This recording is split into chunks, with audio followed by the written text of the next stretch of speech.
Ontem foi a última imagem que vimos e falamos um pouquinho sobre as barreiras, né, do Ministério Transcultural, de missões transculturais.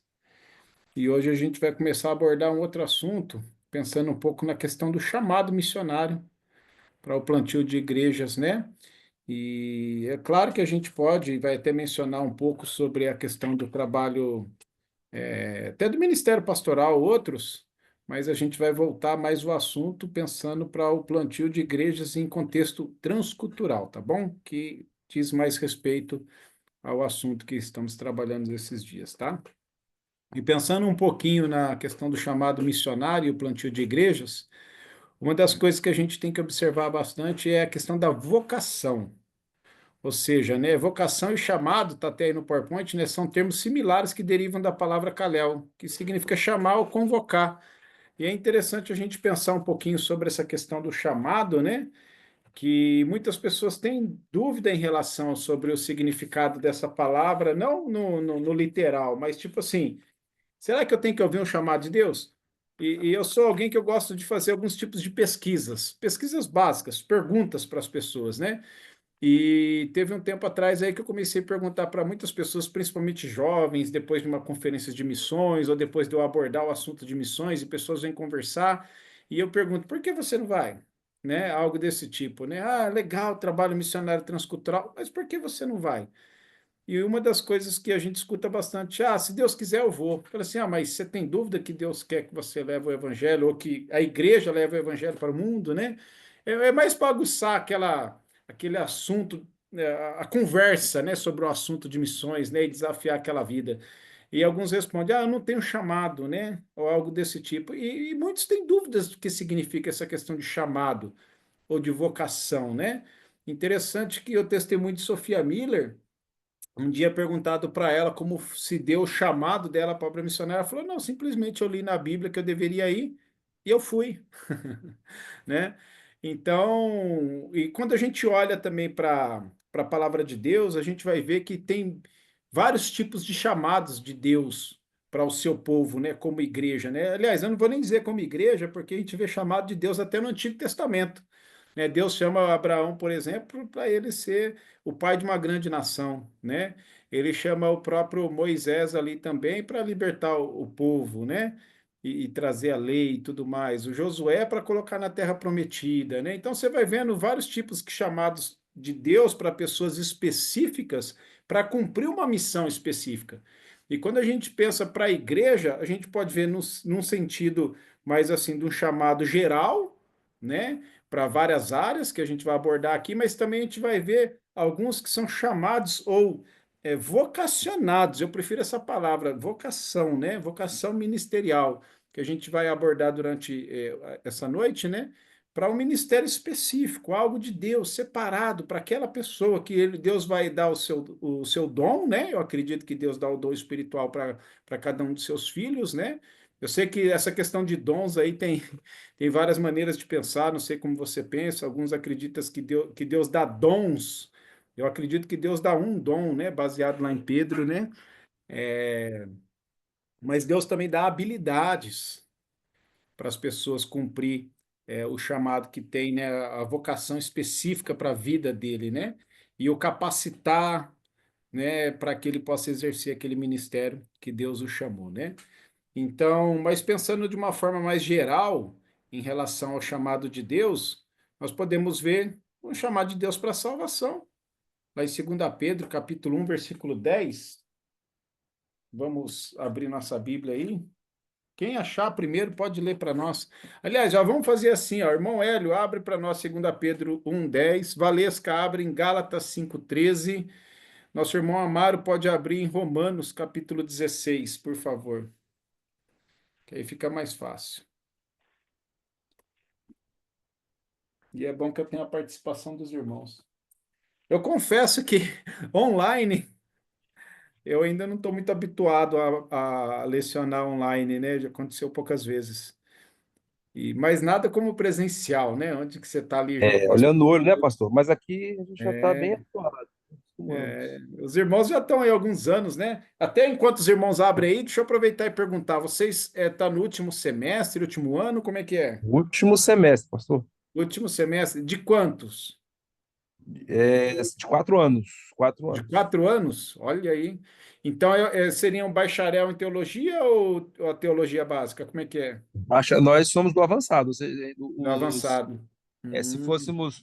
Porque não está. O curso parece que não está regularizado pelo MEC. Ah, então não Então, é bacharel. mas É. seríamos bacharelado. Uhum. Inclusive, estamos na fase de TCC. Ah, interessante, ó. Rapaz, não sei se é de interesse de alguns, mas eu tenho um pastor amigo, eu não sei se ele ainda está fazendo isso, tá? Que ele é dono de uma faculdade em Brasília, pastor Ayrton. E o que ele estava fazendo para alguns irmãos era pegando o seu certificado, as suas notas e tudo mais e conseguindo. Talvez você vai ter que fazer algumas matérias para repor, algo desse tipo assim. Fazer o seu curso, né? Ser Não, bacharel, só que aí vai ser na faculdade dele, né? Na faculdade dele. entendi. Mas você consegue pegar a certificação, Poxa, complementando algumas matérias quando necessário, né? interessante, viu? E Interessante. quando eu ouvi isso pela primeira vez, eu falei, cara, isso deve ser ilegal. Depois eu conversei pessoalmente com ele, né? Eu falei, não, não tem nada ilegal. Eu tenho todo o direito, como faculdade, de exercer isso. O que eu faço é o seguinte: eu avalio o histórico, o currículo do aluno, a gente dá o material que de repente faltou ali para ter o bacharelado, né? Ele complementa e em pouco tempo ele já pega o bacharel em teologia, né? Legal. Porque, irmãos, a grande verdade é que hoje em dia não é só simplesmente o fato de você ter um certificado nas suas mãos, mas principalmente olhando para nós e como os dias estão, uma perseguição assim, é interessante de repente você ser alguém, vamos dizer assim, né? Ter um documento que prove, né? Por exemplo, a gente chega diante da FUNAI para uma reunião, aí tem as apresentações. Aí vai lá, de repente, alguém que trabalha para a FUNAI, ele vai se apresentar e ele vai falar suas formações acadêmicas. Aí, quando chega Verdade. do lado nosso da organização missionária, eu fiz um Instituto Bíblico Peniel. E só. Não tem nenhuma formação. Rapaz, aquelas pessoas muitas vezes não vão nem te dar ouvido. Essa aqui é a verdade, né? Porque você não é ninguém. Agora, você chega lá de repente e fala: Não, ó, eu sou formado nisso, nisso, né? Sou pós-graduado isso e tal, tal, tal, tal. Aí é outra coisa, até diante de um juiz. O próprio pastor Ayrton, ele foi processado pela Jean Willis, pelo fato de ele ter feito um estudo bíblico e estar ensinando sobre aquela. Saiu até no jornal, repercutiu bastante, cura gay, de anos atrás. Ele foi o autor disso, de começar esses ensinos bíblicos, confrontando, né, através das escrituras, mostrando que poderia haver uma cura para o gay. Então, Jean Willis processou, ele precisou ir diante de um juiz. Mas na hora que ele falou as suas formações no Brasil, fora do país e tudo mais, o juiz já falou: a gente não está falando com qualquer um, a gente está falando com pessoas que estudaram a área, que conhecem, têm informação, né? Tanto que ele ganhou a causa, né? Aí ele estava me incentivando: vocês Ganhou a precisam causa, foi, ter. pastor? Coisa Ah, boa, hein? ele Ganhou a causa. ganhou a causa, né? Então, senão ele poderia estar preso agora, né? Aí ele falou: ó, querendo ou não, é Deus que deu o livramento. Mas quando você mostra toda a sua formação acadêmica diante de um juiz ou algo parecido, querendo ou não, eles vão te dar uma atenção maior. Vai ver que não está falando com qualquer cristão, né? Mas com um cristão bem preparado, bem formado, bem argumentado, né? Então, Eu sou PhD, procuremos. pastor. Né? Pobre E homem dominado. pobre homem que é Pobre homem dominado. dominado pela esposa ainda. Ai, ai, ai, essa é boa, né? Mas tá bom, voltando lá, você abriu para nós lá, irmão? 2 Pedro 1:10. Sim, pastor, tá aqui, Pode ler prontinho. para nós, por favor. Quem for ler já Por- pode abrir o seu áudio aí e fazer a leitura.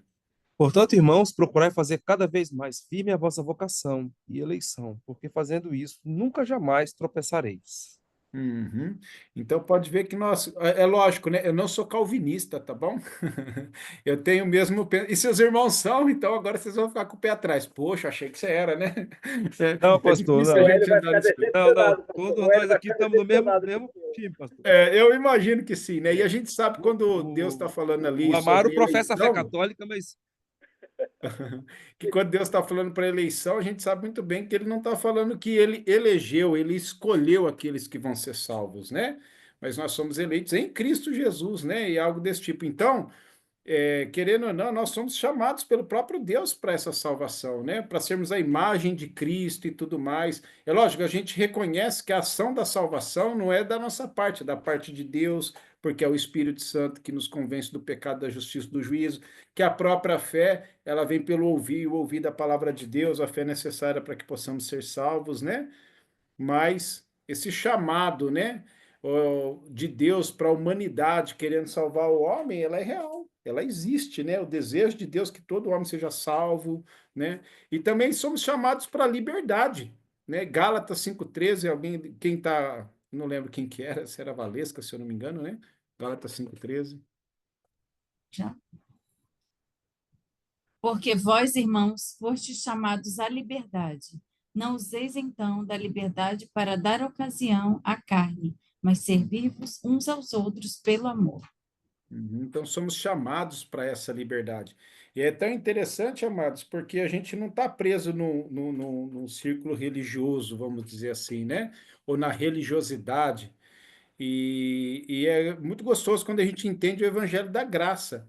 Na verdade, é algo que eu tenho falado bastante e batido um pouco nessa tecla, principalmente e eu estou falando da minha região, tá bom? Eu tenho percebido que alguns irmãos que têm acabado de sair do seminário aqui, que eu estudei, inclusive, eles estão saindo muito duros duros de coração, em relação às pessoas, à atitude, até na pregação, sempre aquela pregação de condenação, condenação, condenação, condenação, né? Que os crentes não pode isso, não pode aquilo, não pode aquilo, não pode aquilo, não pode, não pode, não pode. Mas cadê a graça de tudo isso? A graça de Deus que é abundante, superabundou o pecado? Cadê as misericórdias de Deus que também tem que se espelhar nas nossas vidas? Né? Cadê essa própria liberdade? Deus não nos dá o direito de libertinagem, mas nos dá a liberdade. Nós somos presos, arraigados nesse tipo de conceito religioso. A gente simplesmente está aí com toda a liberdade para adorar, para servir ao nosso Deus, e podemos fazer isso de todo coração, né? E pensando aí até mesmo no trabalho transcultural, essa é uma realidade, respeitando aquela cultura, os padrões daquela cultura, que não ofende a santidade de Deus, né? Então, eu lembro uma vez dando aula lá em Chequina e falando um pouco sobre essa questão de que às vezes a gente é muito fechado na nossa denominação ou algo assim, né? Principalmente para nós que somos fundamentalistas, a gente somos zelosos, essa que é a verdade, né? Mas às vezes o nosso zelo é um pouco exagerado, né? E falando um pouco sobre isso, que a gente tem que abrir às vezes um pouquinho mais a nossa mente em relação ao que tem coisas que é mais da igreja que eu congrego, mas que não é bíblico, né? Que não tenha um fundamento nas escrituras, que está mais relacionado à doutrina, não, doutrina não, como é que fala? As regras internas tradição, pastor. A Todos tradição. os costumes. tanto a tradição quanto as regras internas da denominação que eu congrego, da igreja que eu congrego, né? Mas que no final, quando a gente vai olhar, ela não tem uma posição exatamente bíblica, né? E falando um pouco sobre isso, aí eu lembro que um aluno falou assim: eu tenho percebido, tenho sido cuidadoso com isso. Uma vez eu fui numa igreja e o culto foi assim, começou a falar, sabe? Parecia uma discoteca e tal, tal, tal, tal, tal, e eu não quis julgar aquelas pessoas. Eu falei, não, julgar é pecado mesmo, mas eu vou te falar uma coisa, eu não estou dizendo que a gente vai apoiar o mundanismo, né? Isso de maneira alguma não, porque tem muita igreja que é mundana mesmo, né? A gente só não pode ir para o outro lado também, senão a gente vai se tornar fariseu, fariseu mesmo, né? Então, ser cuidadoso. Na verdade, nós somos chamados por essa liberdade em Cristo Jesus, né? De adorá-lo sem estar amarrado nessa religiosidade, né? Em Cristo nós temos essa liberdade, né?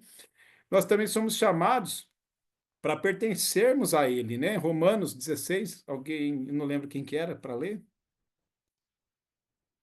Sou eu, pastor, sou eu. o Amaro, então lê para nós lá. Romanos 16, 25. Ora, aquele que é poderoso para vos confirmar, segundo o meu evangelho,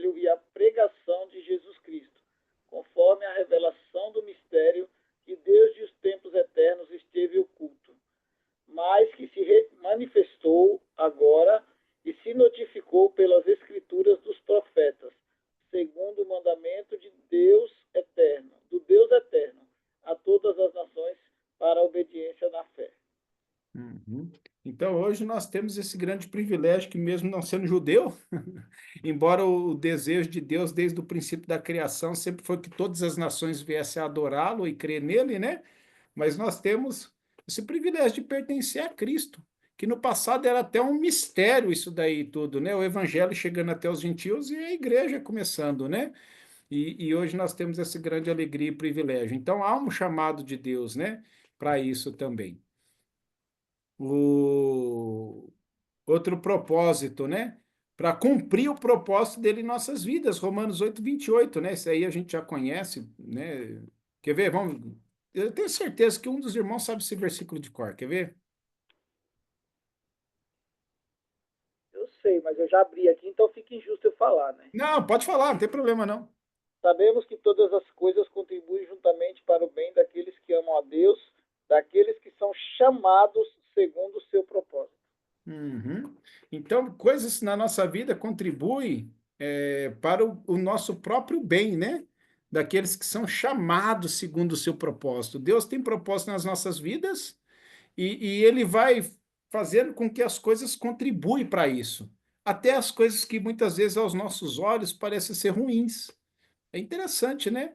Ontem estava conversando aqui com meu mais novo filho, ele estava com a responsabilidade de pregar no culto que ia até à noite, evangelístico, né? E ele estava falando, queria falar o assunto de que às vezes as coisas ruins são ruins aos nossos olhos e não aos olhos de Deus. E ele lembrou de um exemplo muito claro de um homem que tinha sido chamado para a guerra, e ele foi e serviu ali durante alguns não sei quanto tempo, meses, anos, não sei, né? Ele fala o nome do homem lá, mas era um norte-americano, não lembro. Mas de repente, por um acidente, ele perdeu um dedo. E de repente, aquele pelotão que ele fazia parte foi destinado a ir a uma outra região. E ele ficou chateado, amargurado pelo fato de que ele queria estar com seus colegas e servir o seu país, mas ele não pôde ir por causa desse acidente, ele perdeu o dedo. Aconteceu que aquele pelotão inteiro eles foram massacrados, né? Então, o que que ele entendeu? Que Deus estava livrando ele daquilo. Inicialmente, ele viu algo horrível, né? Poxa, perdi o dedo e não posso servir o meu país. Queria estar com os meus parceiros, com os meus amigos, queria estar na batalha, queria estar lutando, mas depois ele viu que Deus preservou a vida dele daquele jeito, né?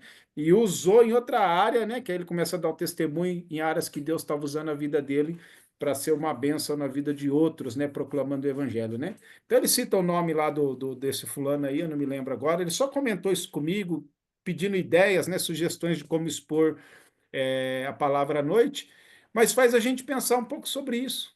Coisas que Deus faz nas nossas vidas, ou que Ele permite que aconteça, que aos nossos olhos às vezes nem parece ser bom, mas que vai contribuir para esse chamado que Ele tem para nós, né? Então, são os propósitos eternos de Deus, coisas que a gente nunca vai entender. Por isso que em todo momento a gente pode confiar e saber que Deus é bom. Deus é bom, porque todas as coisas que ele faz é bom. Todas as coisas contribuem para o bem daqueles que amam a Deus, né? Tem momentos na vida que a gente passa por lutas, que esse versículo é o que vai guardar o nosso coração, de não blasfemar, de não duvidar do Senhor e entender, ó Senhor, o Senhor continua sendo bom e tudo que o Senhor está fazendo é bom e está contribuindo para o meu bem, né? Embora eu não entenda, mas contribui para o meu bem, né? Para cumprir o chamado dele, né? E também para permanecer firme, 1 Coríntios 7:20. Quem que não leu ainda? Quem não leu, lê para nós aí, por favor. Ver, 1 Coríntios 7:20. Cada um fique na vocação em que foi chamado. Uhum. Então, permanecer firme na vocação que Deus chamou, né? É muito comum, né? A pessoa, quando ele entende a vontade de Deus para a vida dele, essa vocação, você pega, por exemplo, o ministério pastoral. A gente sabe que isso daí é uma vocação ministerial para o ministério pastoral. E a gente sabe as lutas que o pastor passa. São lutas intensas. Em algum momento ele pode estar até começando a duvidar: "Oh, será que é para mim ser pastor mesmo?" Mas ali a palavra de Deus fala: não, permaneça firme na vocação que você foi chamado. Às vezes a falta de frutos, né? Porque querendo ou não, a gente quer ver frutos, né? A gente quer ver a alma sendo salva, a gente quer ver a igreja crescendo, desenvolvendo, a gente quer ver às vezes números. E isso pode ser até desanimador, né, para os irmãos aí que estão se preparando e de repente serão pastores, ou irmãs que cuidarão aí do ministério infantil e que muitas vezes vão passar por lutas aí, pode desanimar, mas não, pera um pouquinho, essa é a vocação que Deus deu. Permaneça firme nisso, né? E também para andar conforme a vocação. Efésios 4:11, só ficou 4:1 lá, mas não é 4:1, não é 4:11, né? Alguém pode ler para nós, por favor? E ele mesmo deu uns para apóstolos, e outros para profetas, e outros para evangelistas, e outros para pastores e doutores. Uhum.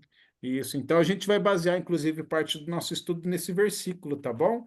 Então, andar conforme essa vocação. Deus mesmo deu uns para, né, pastores, né, apóstolos, na verdade, começa, né, apóstolos, para profetas, né, para evangelistas, para pastores e mestres, né? Então, é algo do próprio Deus para alguns da sua igreja, alguns que ele separa, alguns que ele chama, né? Dá essa vocação a esse ministério, dá habilidades para exercer, né? Dá a sua graça, que é sempre abundante, para que a gente possa ter esse privilégio de servi-lo, para que a gente ande nisso e com um propósito certo. Que aí o versículo, eu acho que 12 e 13 vai falar um pouco sobre isso, né? Mas a gente vai ver mais para frente.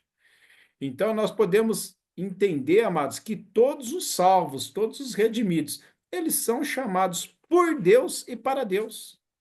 É algo que tem que entrar na nossa mente. Se Deus tem. Aliás, o chamado dele é certo, né? Porque todos são chamados a servir.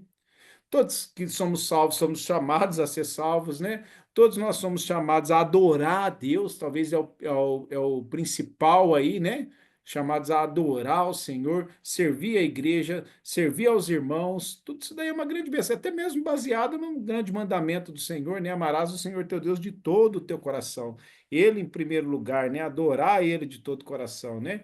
E depois servir aos outros, né? Então, cada crente em Cristo Jesus ele é chamado pelo próprio Deus e para Deus. Então, essa questão do chamado, eu não preciso ter algo específico de Deus para entender que eu preciso evangelizar. Eu não preciso ter uma voz de Deus ou ler um versículo e de repente ter um sonho, sei lá, algo desse tipo, algo sobrenatural que me mostre a minha responsabilidade com o corpo de Cristo, a igreja. A minha responsabilidade é adorar o Senhor, de ser sal, de ser luz nesse mundo, né? Resplandecer como luz nesse mundo, ser o bom perfume, ser aquela carta escrita, né, e lida por aqueles que estão à minha volta. Então, chamados por Deus para ser testemunha dele, isso daí é para todo cristão. Certa vez, conversando com um cristão, e, e ele estava me falando. Aliás, eu perguntei para ele o quanto que ele evangelizava. E ele falou assim: eu evangelizo conforme Deus vai me mostrando. Eu falei assim: como assim Deus vai me mostrando? Ele falou: eu estou no ponto de ônibus. Ele falou que às vezes ele sente, ó, fala de Jesus para essa pessoa. Aí ele vai lá e fala. Eu falei assim: se você não sente isso, você não fala? Ele falou: não, eu não falo. Eu só falo quando eu sinto que Deus está mandando eu falar de Jesus para ele. Se eu não sinto, então eu não falo. Ô, miserável, até calvinista, mas assim, eu acredito que ele nem sabe desse termo. Mas essa não é uma realidade bíblica. A realidade bíblica para nós é que todos são chamados para ser testemunhas dele. Falar de Jesus para as pessoas, né? Seja pessoas que estão em nossa volta, pessoas que talvez só você, como cristão, vai encontrar, né? Seja dentro do nosso lar, os nossos familiares, escola, trabalho, em várias áreas da vida. Então, nós somos chamados por Deus e para Ele, para testificar dele, para que Ele seja honrado, para que Ele seja glorificado, para que os propósitos eternos dele para esse mundo, né? De que todos tenham o privilégio de ouvir do Evangelho, isso aconteça. Então, todos os crentes tinham que entender isso. Talvez a resposta da Sofia Miller, né? Eu não ouvi chamado nenhum, eu simplesmente li na Bíblia aí de pregar o Evangelho e obedeci. E conhecemos aí a história da Sofia Miller, né, que foi missionária da Missão Nova Cibos do Brasil, uma mulher solteira, já de meia idade, saiu do norte da América, entrou no país da Colômbia. Agora, interessante que ela não foi ali para um centro urbano, ela não foi para Bogotá, por exemplo, a Medellín. Ela pegou a floresta amazônica da Colômbia. Sem mesmo perceber o que aconteceu com ela, já estava entrando dentro do Brasil através do rio Içana, né? E hoje tem o testemunho, né, de tantas e tantas pessoas que ouviram o evangelho através da vida dessa mulher. Tem um livro, Essa Voz Ecoa na Selva, e ele é muito bom, ele relata o testemunho dela, né? A biografia de Sophia Miller, e mostra ali o quanto que aquela mulher se empenhava na propagação do evangelho. O quanto que ela entendia qual era o seu papel como cristã em falar de Cristo para as pessoas. E enquanto ela viajava ali pelos rios, inclusive eu conheci um índio Baniwa que a conheceu quando era criança, né? E quando ele era criança. E, e a história diz, né? A autobiografia dela conta, indígenas testemunham isso ainda, né? Que aquela mulher era tão empenhada no ministério que Deus colocou sobre as mãos dela, que ela passava nas aldeias evangelizando, né? Aprendeu a língua e tal, e começou a evangelizar. E durante as viagens por rio, enquanto os indígenas iam remando, ela ia trabalhando com tradução. Olha só. Às vezes só na luz daquela lamparina, no meio da canoa, às vezes à noite, estava lá trabalhando com tradução. Então era bem empenhada para isso. E ela não teve um chamado específico de Deus, ela só entendeu, eu devo ir, né? Agora, vocação é outra coisa, né? Então, só para a gente entender um pouquinho aí sobre essa questão de chamado e a gente não ficar perdido sobre isso. Tem uma finalidade o chamado. E a finalidade é servir ao Senhor, é servir a Deus. 1 Pedro 2,9 fala, né? Mas vós sois a geração eleita, o sacerdócio real, a nação santa, o povo adquirido, para que anuncieis as virtudes daquele que vos chamou das trevas para a sua maravilhosa luz. Então é muito claro quando mostra para nós a nossa responsabilidade de servir ao Senhor através desse próprio chamado dele, de ser luz, né? De levar, anunciar as virtudes daquele que vos chamou das trevas para a maravilhosa luz, né? É tão interessante, amados, que eu gosto de ver na Bíblia a nossa responsabilidade sobre isso. E se eu não me engano, porque me vem na mente agora Atos 10, é Cornélio, né, em Atos 10, que às vezes eu fico equivocado e confundo os nomes. Acho que ali conta a história de Cornélio. E fala, ó, alguém pode olhar aí, se eu estou errando o nome do personagem, você me corrige, tá? Tem essa liberdade. Fala que era um homem que fazia orações, ele dava esmolas, e em algum momento Deus ouviu as orações e a vida daquele homem. E mandam para ele através de um sonho, fala assim, ó, vai, manda chamar Pedro, que ele vai estar em tal lugar, porque ele tem coisa importante para te falar. Olha só. Aí o que Deus faz? Vai lá, dá uma revelação para Pedro também, através de um sonho, porque até então ele só anunciava o evangelho para os judeus, e Pedro sonha aquele cesto descendo e aqueles animais que eram impuros para o judeu, e Deus falando, mata e come. Ele falou, não vou fazer isso porque é impuro. Ele falou assim, não, mas como que é impuro se eu estou purificando? Né? E a gente conhece a história, né? Os irmãos estão bem atentos em relação do que eu estou dizendo, o texto bíblico que estou dizendo. E ele entende, então, que tinha algo ali para fazer, e de repente ele fala, ó, vai bater alguém na tua porta, você vai com eles. Aí bate na porta de Pedro, aqueles que foram enviados por Cornélio, e ele pega e segue aqueles homens, depois de um dia, não sei quantos dias, chega na casa daquele homem, para quê? Para anunciar o evangelho. Oh, peraí, se um anjo, ou se uma revelação, não lembro exatamente o que o texto fala, já anunciou para Cornélio, vai lá e chama Pedro, por que já não anunciou o evangelho para ele? Por que já não falou logo, né? Crê em Jesus, né? Ó, Jesus, ó, a gente ouviu, né? Deus ouviu as suas orações, né? Tá vendo as suas esmolas, o seu jejum, tá vendo que você teme a ele. Agora saiba que teve um homem que viveu nessa terra e que ele morreu, ressuscitou, o nome dele é Jesus, e se você crer nele de todo o coração vai ser salvo. Mas Deus faz o quê? Fala, vai lá e chama Pedro para fazer isso. Para mostrar o quê? Que não é responsabilidade de anjo, que Deus não vai salvar almas através de sonhos e revelações, mas que Deus tem um propósito muito maior para os seus filhos, para a sua igreja, né? Para os seus, que é ser a testemunha, que é testificar dele, né? Então, esse é o nosso papel, essa é a finalidade do chamado de Deus para nós. Que sejamos testemunhas, que anunciemos as virtudes, né, do Senhor, daquele que nos chamou das trevas para a sua maravilhosa luz. Então, servir a Deus é aí o principal, né? E dessa forma, estamos adorando a Deus. Que muitas vezes fala assim, para que nós somos chamados? Para adorar a Deus, é verdade, mas como adoramos? Como eu adoro a Deus? Alguns imaginam que a adoração ao Senhor é louvor. Louvor é adoração a Deus, mas não é toda adoração. Então eu orando, eu adoro a Deus. Não é verdade. mas não é toda adoração. Agora, servir o Cordeiro, obedecer ao Senhor, né? Pregar o evangelho em toda criatura, como ele mandou, assim nós estamos adorando ao Senhor nosso Deus, né? E outra coisa que a gente precisa entender também em relação ao chamado de Deus, né? E a vocação, que ele não é geográfico. Então, ou seja, né? Às vezes aquele negócio, eu fui chamado por Deus para pregar na Índia, né? Ou vou usar o meu exemplo. Não, Deus me chamou para pregar para os povos indígenas, ou para a tribo Kaxinawá, que foi a tribo que eu trabalhei. Não, eu nunca enxerguei dessa maneira.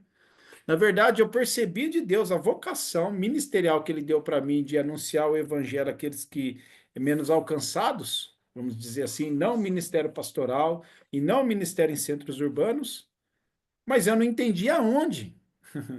A geografia pouco importa, né? O importante é você entender o que Deus te chamou, o que você vai fazer.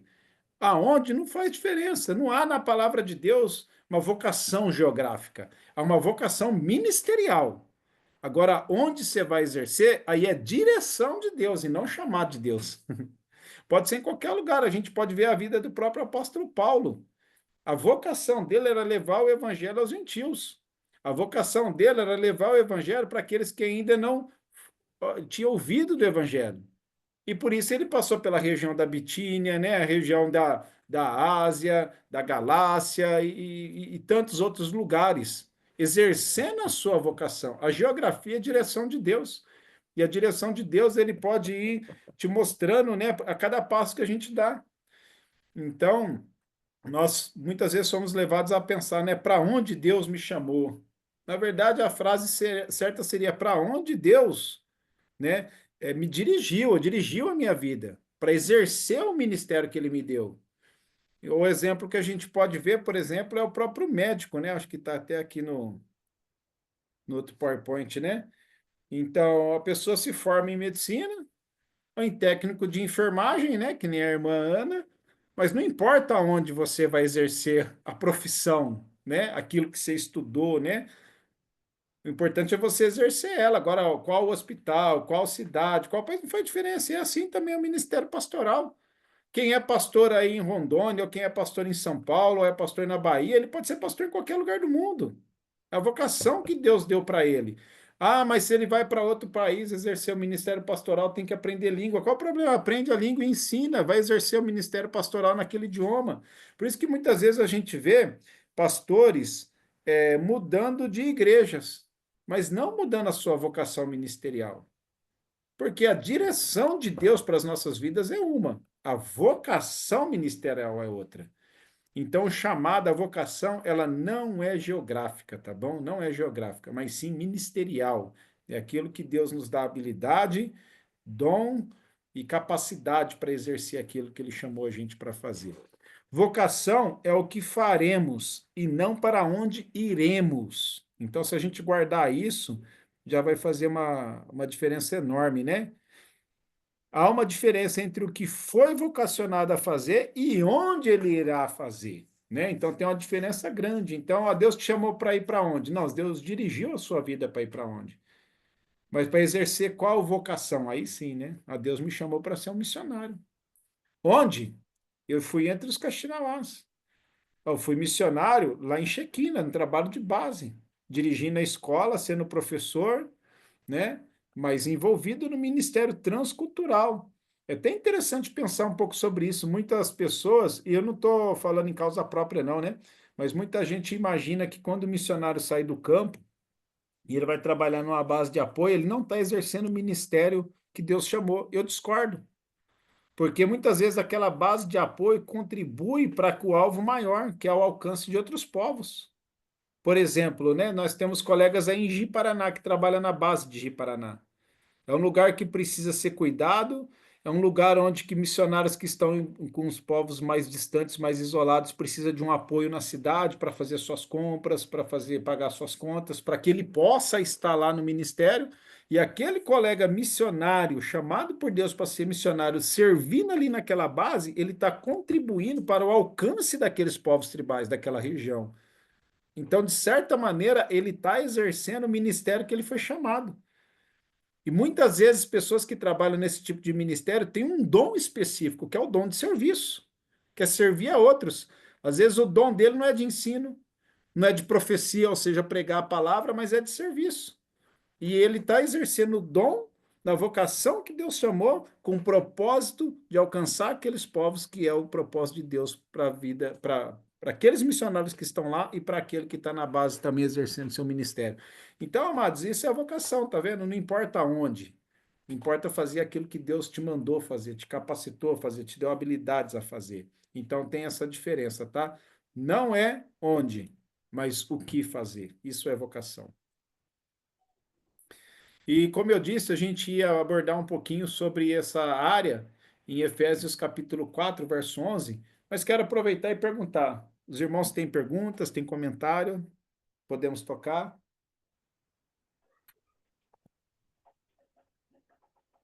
Vocês não estão quietinhos para a gente Aberto. acabar para ir embora, não, né? Tá. Estamos aprendendo aqui, pastor. Fique tranquilo, tá? Tudo bem. 9 horas, né? Eu estou de olho na hora aqui também. Qualquer coisa a gente nem tem um intervalo, tá bom? Para a gente tocar o barco. Eu acho que vai dar certo assim. Para concluir a tempo hábil aí. Então, pensando em vocação, tá? E uma base bíblica que a gente tem que nos mostra a vocação é Efésios 4:11. E ele mesmo deu uns para apóstolos. Você está vendo que é o próprio Deus que fez isso, né? É Deus que chamou, que vocacionou alguns para ser apóstolos, outros para serem profetas, e outros para serem evangelistas, e outros para pastores e doutores, né? Ou mestres, depende aí da versão que você usa, tá? Então, na sua apostila, na página 18, ele já está falando um pouco sobre isso, e a gente vai falar um pouquinho sobre o apóstolo, né? O apóstolo, ele se refere àquele que foi chamado, né? E interessante que esse daí foi chamado diretamente pelo Senhor. E a gente entende que o ministério de apostolado, ele ficou somente para os 12 e Paulo, né? E depois se cessou esse chamado, né? Vamos dizer, de apostolado. Agora é interessante também a gente pensar o significado da palavra apostolado. Porque apóstolos diz respeito exatamente a isso, né? E a gente entende lá baseado em Atos 1, né? Que esse ministério, esse trabalho de apóstolo, né? Esse chamado específico de Deus para os apóstolos daquela época, se cessou realmente com os 12, mas o apóstolo Paulo. Logo ali naqueles no início da igreja, com o propósito de Deus, né? De começar, vamos dizer assim, de iniciar o trabalho. Agora também tem a palavra apóstolo. E interessante que ela é a palavra apóstolo, que tem um significado de enviar ou ser enviado. Então tem um apóstolo que a gente pode entender assim que foi algo que Deus, específico de Deus, com um propósito específico para a época daqueles 12 e 13, contando com o apóstolo Paulo, se cessou por ali. Porém, baseado na palavra de apóstolo, de ser enviado ou de enviar, a gente pode entender ainda que esse ministério existe. É lógico que a gente não vai sair chamando o apóstolo, ó o apóstolo, ó o apóstolo. Não, isso ficou só para eles. Mas baseado no que a palavra significa de ser enviado, esse ministério ainda existe, né? Então ela tem a conotação de abrir o caminho, a palavra apóstolo, né? O apostolado, né? É o pioneiro, é o primeiro, é aquele que vai começar, é aquele que vai arregaçar as mangas e fala assim: eu estou indo lá naquela região, estou indo lá começar algo novo, algo que ainda não existe, né? E depois vem os outros para acrescentar. É quase parafraseando aqui com o texto que Paulo fala em Coríntios, né? Que teve aquele que plantou, o outro que regou, e Deus deu o crescimento. Vamos dizer que o apóstolo é aquele que começa o trabalho, e depois Deus coloca outros que vai edificando aquele trabalho, aquele ministério, né? Então, o apóstolo, hoje em dia, a gente poderia dizer que são essas pessoas, aqueles que saem para abrir o caminho, né? Aqueles que começam. E é interessante pensar um pouco sobre isso, porque a gente vai ver que o próprio Barnabé é chamado de apóstolo. Agora, peraí, Barnabé, ele estava lá junto com os primeiros apóstolos na época, com Pedro, Tiago, João, no barquinho? Não, ele não estava naquela época. Só que quando a gente vai lá em Atos capítulo 14, verso 14, a gente vai ver falando assim, os apóstolos Barnabé e Paulo, né? Então, a gente vê que ele também é chamado de apóstolo, mas baseado na palavra, na derivação da palavra, daquele que foi enviado junto com o apóstolo Paulo, né? Então, é isso que eu estou querendo dizer, tá? Apóstolo em missões são os que abrem o caminho do reino. Philip Manner fala sobre isso, né? Então, na apostila aí está escrito, né? Paulo intitula-se diversas vezes de apóstolo de Jesus Cristo. E não por reivindicar um lugar entre os 12, mas pelo tipo de ministério para o qual ele foi chamado, que é abrir o caminho entre os gentios. Quando Paulo fala em sua defesa do apostolado, ele não está falando pelo privilégio ou por falar que ele foi chamado pelo próprio Senhor Jesus Cristo ou algo desse tipo, mas pelo ministério que ele exercia, de levar o evangelho para os gentios, né? Então, na igreja, na história da igreja, o termo apóstolo foi substituído por missionário, podemos dizer assim, né? Aquele que é enviado. Atos capítulo 13, né? Onde Barnabé e Saulo ali são enviados e vão para Antioquia, e a gente vai vendo tudo que Deus vai fazendo a partir do momento que aquela igreja impõe as mãos sobre aqueles irmãos e envia eles, e eles fazem toda aquela obra, né? Então seria essa a palavra. Alguém falou algo? Não, né? Então, na apostila aí, ó, apóstolo é aquele que vai à frente abrindo o caminho com a mensagem de Deus, tendo o alvo de estabelecer o corpo de Cristo em lugares remotos onde a glória de Deus não foi proclamada. John Knox fala isso, né? E é interessante a gente pensar na vida dos próprios 12 apóstolos. Eles foram pessoas que cumpriram isso, de levar o evangelho. O próprio Mateus foi para a Etiópia, a história nos mostra, Tomé para a Índia, Bartolomeu para a Arábia, Tiago ficou no próprio Jerusalém, Pedro para Roma também, né? Aliás, foi Paulo que foi para Roma, né? André foi para os Citas, né? E outros, Galiléia e Samaria, assim por diante. Então, amados, a gente pode entender que o ministério hoje de apostolado, vamos dizer assim, não é aquela função que deu aqueles 12 específicos no chamado de Jesus, não, mas na derivação da própria palavra, né? Apostera enviados, né? Para abrir o caminho, aquele que começa o trabalho, né? O Paulo ele foi lá para a região da Galácia, foi para Macedônia, foi para Caia, foi para a Ásia, né? É alguém que exerceu o ministério de apostolado, exerceu o ministério missionário, né? E interessante a gente pensar um pouco que a gente pode ver que os 12 que ele chamou, né, tirando o que traiu, né, todos eles saíram plantando igrejas, proclamando o evangelho de Cristo e tudo mais, né? Então a gente pode ver que pode ser uma boa definição.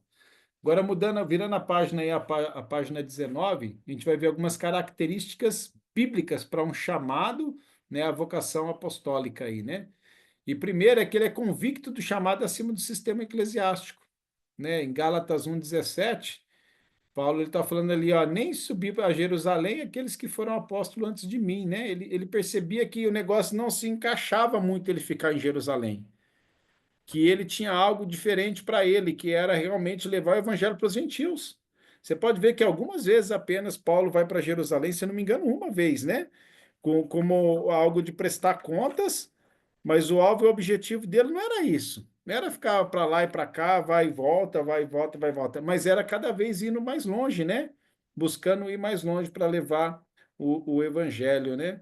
E interessante até mesmo que, se eu não me engano, acho que é Atos capítulo 15, 14 ou 15, mas acho que é 15, quando Paulo escreve a igreja de Corinto, ele começa a falar, né, que o desejo. Não, a carta para Roma mesmo. Não, é Romanos capítulo 15. Ele fala assim que o desejo era ir ter com eles e tudo mais. Aí ele fala, mas eu não posso, porque agora eu estou com muito trabalho, que era em Corinto, onde que ele estava no momento.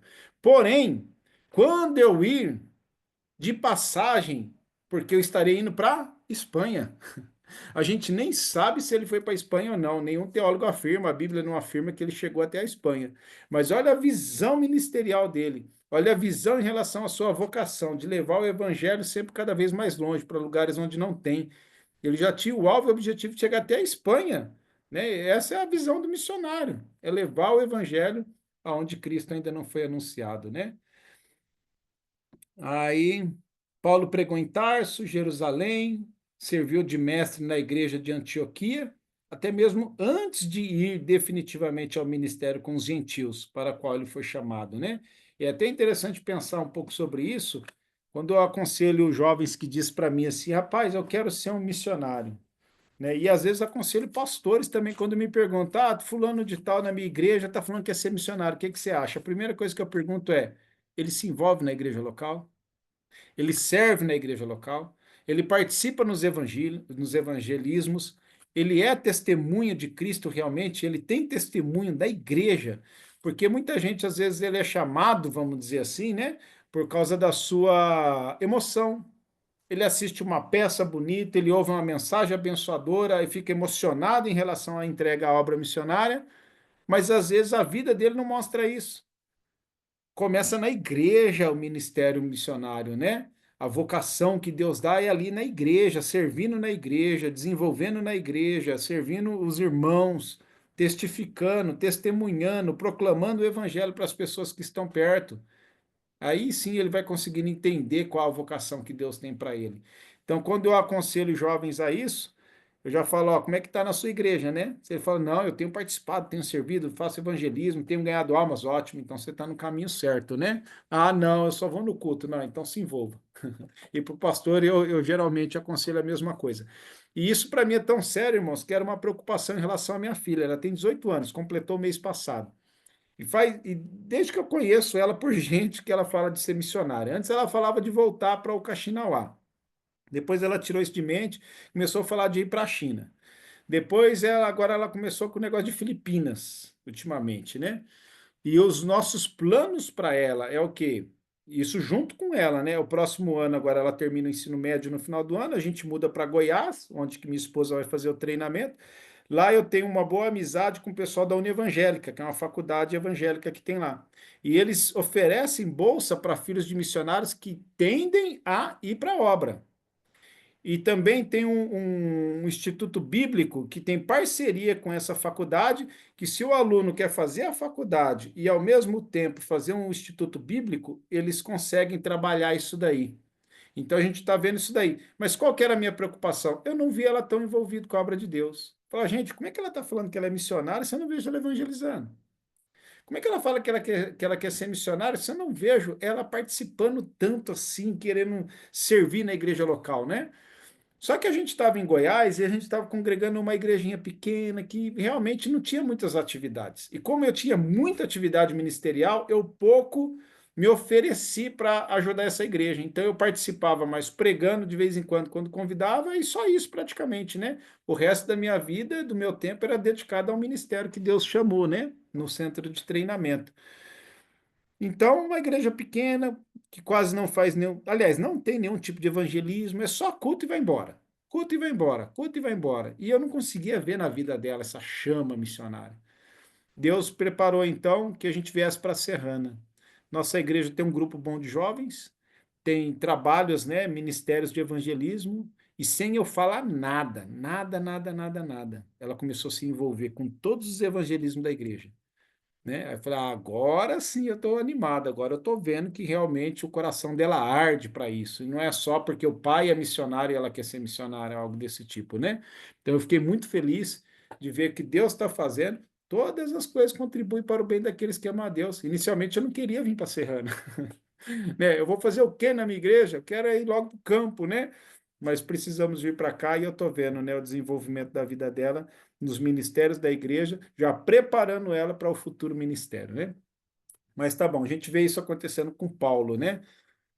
Indo para frente aí, tá bom? Possui uma vocação, uma tendência, ou uma queda, né, vamos dizer assim, evangelística.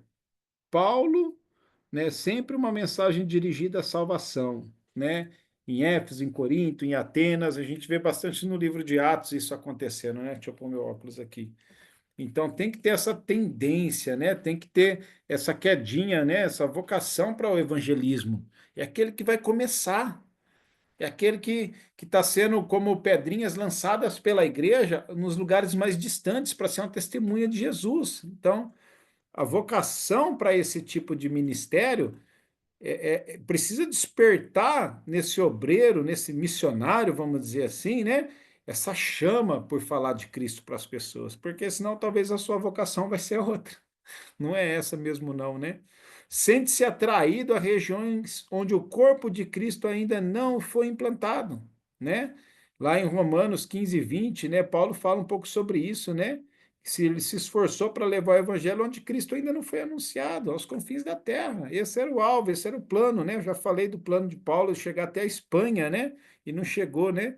Paulo foi ali um ganhador de almas, né? Então é fundamental a gente entender que para a vocação em relação ao ministério apostólico, ou melhor, missionário, né, que a gente não usa esse termo apostólico, a não ser na derivação da palavra no original, que significa isso, enviado, que é o mesmo que missionário, tem que ter isso, né? Ele tem que ser convicto desse chamado, ele tem que ter essa convicção, né, de expandir o evangelho onde Cristo não foi edificado, né? Ter essa tendência evangelística, né? Se sentir atraído para levar o evangelho realmente onde povos ainda não tiveram o privilégio de ouvir, né? E ser um ganhador de alma, tá bom? Seguindo aí, baseado em Efésios 4:11, além de apóstolos, ele fala também dos profetas, né?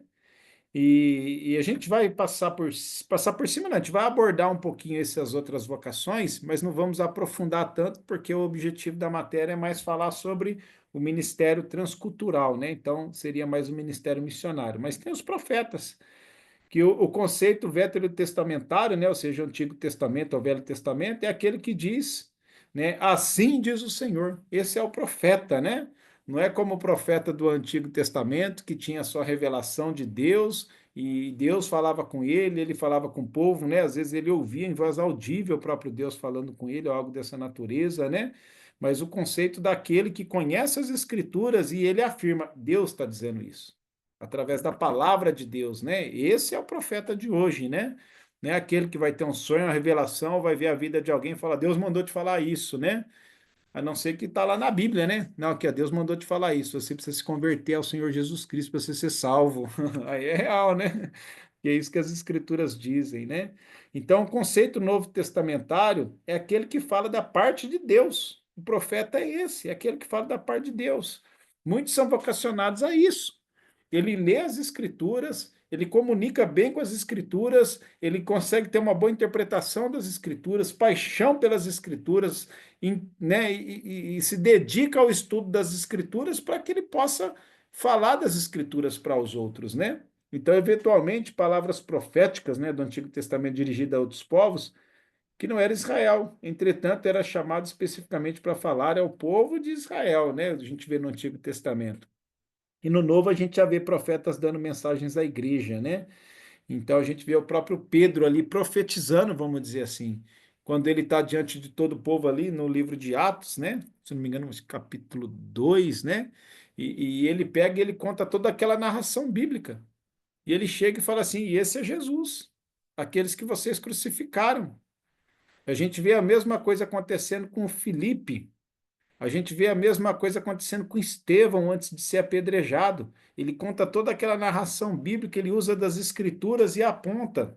Isso é vocês, né? Ou aquele é o Cristo que vocês mataram e assim por diante, né?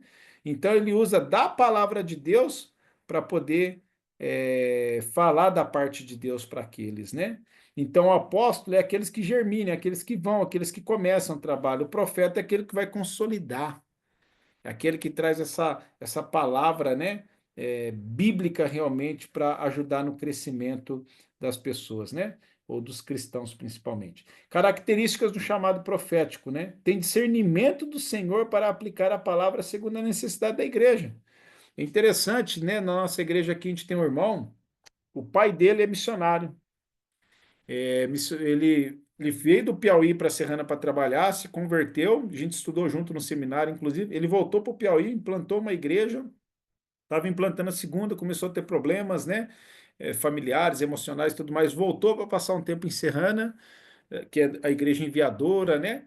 Precisou desse tempo aí para ter suas baterias recarregáveis, seu coração tratado e tudo mais. E sempre com o desejo de voltar para o Piauí. E agora ele está vendo um direcionamento para a igreja, para uma cidadezinha aqui da região. Mas o filho não tem um seminário, o filho desse irmão, ele chama Samuel. Não tem um seminário, mas você vê um menino, eu acho que ele deve ter no máximo 17, 18 anos, com sede da palavra de Deus. E o que ele faz? Ele estuda a palavra de Deus. Ele lê a palavra de Deus. Quando você vai ver ele pregar, porque ele já é um pregador sem o seminário, ele já é um pregador. Alguns comentam, né? Ele prega melhor do que o pai. Ele vem com assuntos, ele não é superficial, né? É alguém que você vê que está dedicado à palavra e ele transmite a palavra, ele comunica a palavra de Deus, né? Então, esse é um profeta. Você percebe, a vocação ministerial dele seria a vocação de profeta, né? Aquele que realmente tem essa habilidade de apresentar a palavra de Deus, né? Então, são reconhecidos como abençoadores quando comunicam a palavra, ele não fica perdido naquilo que ele está falando. Em geral, não há frutos, conversões, às vezes não vai ser isso, não é só uma palavra de salvação, às vezes é palavra de edificação. É alguém que traz uma palavra que transforma. Geralmente, pastores também têm um pouco desse dom, né, ou dessa vocação, melhor assim, essas habilidades, né, de ajudar pessoas a crescerem, desenvolverem no discipulado, para que haja transformação na vida dessas pessoas, né? Então, são estabelecedores de princípios para os primeiros passos da vida cristã, né? Então, isso é interessante. E depois a gente vai ver um estudo de caso que vai nos ajudar a enxergar o quanto que é importante você entender a sua vocação, né? É bem legal aquele estudo de caso, né?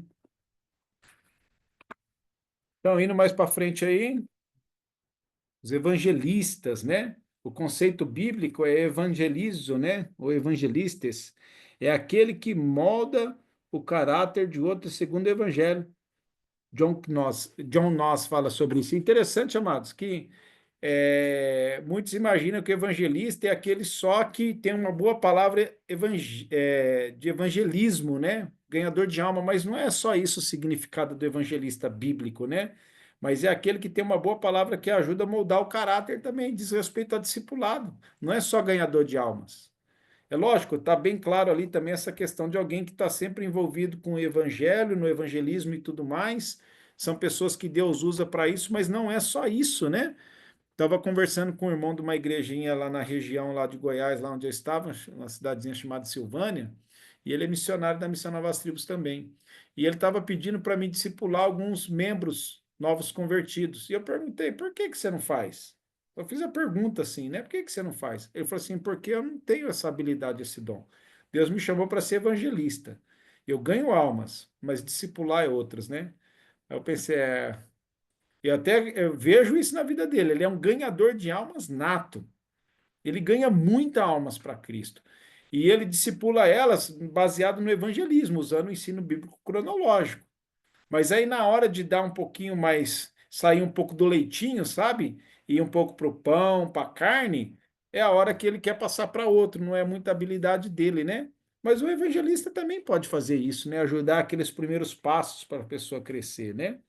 Então, creio que não entendemos muito bem o ministério evangelístico propriamente dito e confundimos com o apostólico, que é aquele que vai lançar a primeira semente, né?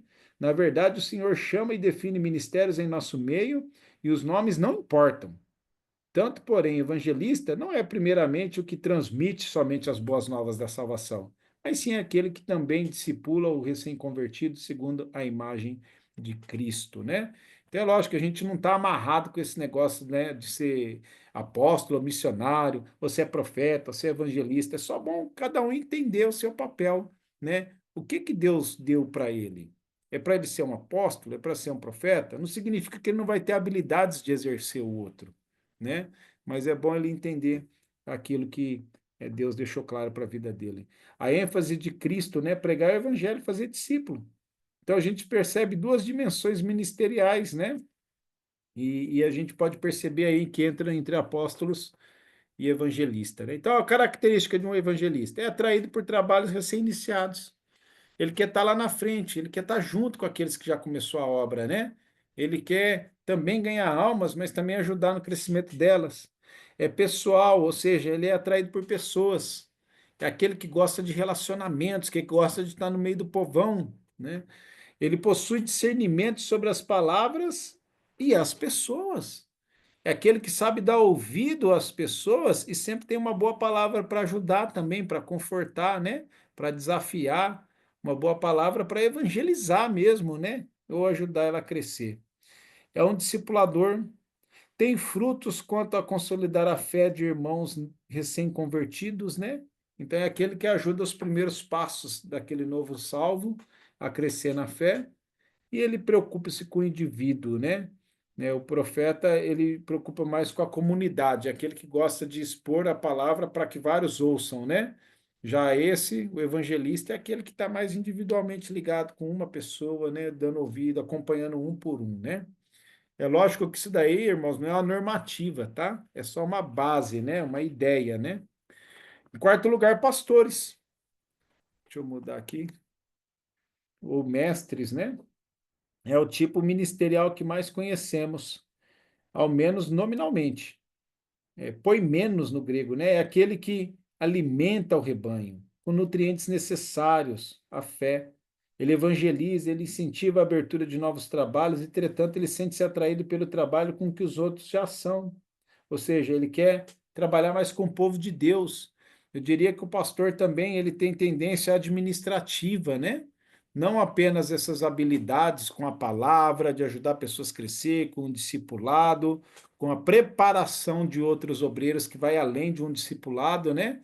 Já é entregar algo mais sólido, algo com mais substância para ajudar que aquele crente, né, continue crescendo em maturidade, chega no nível de maturidade espiritual, né, que consolida a igreja para ser uma igreja madura, né, e saia só do básico, onde que um apóstolo, ou seja, o missionário inicia, aonde que o profeta está ali também, o evangelista, o pastor é aquele que pega aquele rebanho e conduz a crescimento, conduz para Cristo, a imagem de Cristo e tudo mais, né?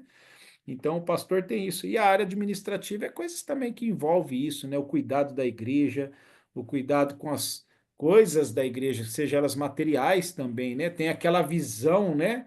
De como fazer a igreja crescer e às vezes até de como fazer a igreja multiplicar, né? Eu gosto muito e admiro demais, por isso vou citar aqui o pastor Alexandre, né? E Alexandre Oliveira, eu estou dizendo, que é o meu pastor aqui, né? O pastor Alexandre daqui como é que é o sobrenome dele? Aquino, conhece o meu pastor. Eu não sabia disso. Ele falou, eu já preguei na sua igreja, eu não sabia disso não. Mas para onde eu passo, eu falo muito bem do meu pastor, amo ele, não é porque ele é meu amigo, mas porque eu vejo nele habilidades, dons, e ele exerce o ministério de uma maneira muito eficaz. Ele é muito usado por Deus, né? Eu me lembro que quando ele assumiu nossa igreja, há 22 anos atrás, que eu cheguei, né? A igreja tem um pouco mais que isso, era uma igreja pequena. E Deus usou a vida desse homem para que essa igreja desenvolvesse, crescesse em todas as áreas, né? Construísse, depois um outro terreno, uma outra construção, uma segunda igreja, e a partir da igreja de Serrana já fundamos igreja em Serra Azul, no Piauí, na Bahia, e agora também estamos em outra cidadezinha da região aqui chamada Porto Ferreira, né? E Deus tem usado a vida desse homem, você vê que ele só está usando aquilo que Deus deu, o ministério, a vocação pastoral, para encorajar, animar a igreja a crescer e desenvolver. Não é ele que faz isso. Deus usa a vida dele para encorajar outros, a igreja, a chegar nessa maturidade de desenvolver, de crescer, de se espalhar, de se multiplicar pelo mundo, né? Ou pelo menos aqui pela região, né? Não só região, porque já foi para o Piauí, já foi para Cocos, né? Divisa lá com Minas, através do ministério da vida desse homem, né? Então, é uma grande bênção. Agora, interessante, a igreja não começou com ele. A igreja começou com um pastor brasileiro, criado, casado, né, e criado parte da vida na cultura norte-americana, ou seja, um missionário, enviado por igrejas estrangeiras para começar o trabalho do zero. E o negócio começou, mas chegou uma hora que essa igreja não desenvolvia, não crescia. Ficou anos, uns 10 anos essa igreja sem desenvolvimento. Pessoas chegavam, mas não crescia, chegava e não crescia. Até que Deus abençoou, meu pastor foi salvo pelo ministério desse irmão, fez o seminário, acabou depois de anos assumindo o ministério desse pastor, que foi pastorear em outra igreja, começar outros trabalhos, né? E a igreja desenvolveu. Então você vê às vezes as coisas acontecendo, né? Na verdade, a palavra de Deus ela é real, ela é verdadeira. Então a gente acaba vendo experiências assim também, né? Então é interessante ver isso. Então, características do pastor.